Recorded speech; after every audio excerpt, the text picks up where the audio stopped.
بل خبره دا ده چې بعضې خلک پکې دا خبره کوي چې پنجپیریان دي،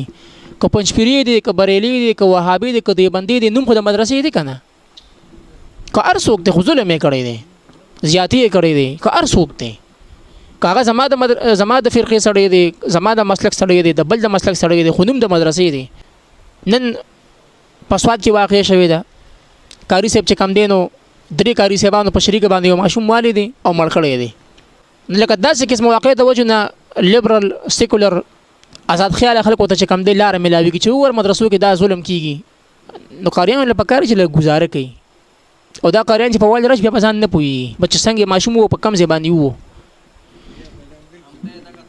او تک تور ملای ده، لکه دا ظلم دی. او ګوره عیسایان دي، عیسایان کې 72 فرقې دي او چرچ داغي یو دی، اگر چې داغي مذاهب جدا دي خو چرچ نوم داغي چرچی بس داغي عبادت خانه زه.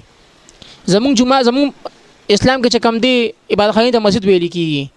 نو کوم هغه د بریلیانو دی مسجد دی، که د وهابیانو دی مسجد دی، که د دیوبندیانو دی مسجد دی، کاغذ ستا مدرسه ده کو زما ده کو د بل خو مدرسه ده، نیمه د مدرسې دی، جامه زمون د ټولو یو ده. اگر چې زمون فروعي اختلافات دي، فروعي مسائل کې یا قاعده کې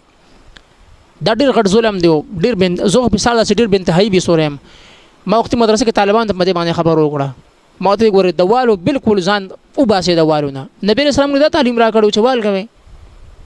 زمون علما خو دومره احتیاط کو، د یو عالم باره کې راځي چې یو تعریف مساق باندې داسي وو، هغه استاد له تعریف پسې ما خام معافیت یې غوښته چې ته وخت ما په مساق لګیدلې ګوره خپه نشي،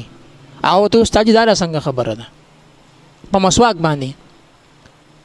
او نبی اسلام خو سخت منه فرمایل دینه دنه بنتهایی. نبی اسلام خو موږ د اخلاق درس را کړ، نرمه درس را کړی او بیا چې قران زګي هغه له پکار دي چې د قران والو مخونه خولي تندی ول خولي چې د په داسې وخت کې مور او پلار مدرسې ته را لېږلې دي. نو دا قاریان ظالمان چې په والو راشي کنه مونږ پته د مونږ لیدلې دي